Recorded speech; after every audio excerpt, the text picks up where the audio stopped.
شروع اللہ کا نام لے کر جو بڑا مہربان نہایت رحم والا ہے۔ میں اس شہر یعنی مکے کی قسم کھاتا ہوں، اور تم اے نبی صلی اللہ علیہ وآلہ وسلم اسی شہر میں تو رہتے ہو، اور سب کے باپ یعنی آدم اور اس کی اولاد کی قسم کہ ہم نے انسان کو محنت و مشقت میں رہنے والا بنایا ہے۔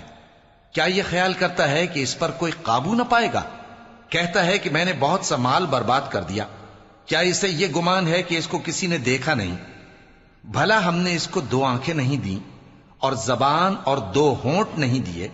یہ چیزیں بھی دیں، اور اس کو خیر و شر کے دونوں رستے بھی دکھا دیے، مگر یہ گھاٹی پر سے ہو کر نہ گزرا۔ اور تم کیا سمجھے کہ گھاٹی کیا ہے؟ کسی کی گردن کا چھڑانا، یا بھوک کے دن میں کھانا کھلانا، کسی رشتہ دار یتیم کو، یا مٹی میں پڑے کسی نادار کو۔ پھر ان لوگوں میں بھی شامل ہوا جو ایمان لائے اور جو صبر کی نصیحت اور ایک دوسرے کو مہربانی کی تلقین کرتے رہے۔ یہی لوگ اچھے نصیب والے ہیں، اور جنہوں نے ہماری آیتوں کو نہ مانا وہی برے نصیب والے ہیں۔ یہ لوگ آگ میں بند کر دیے جائیں گے،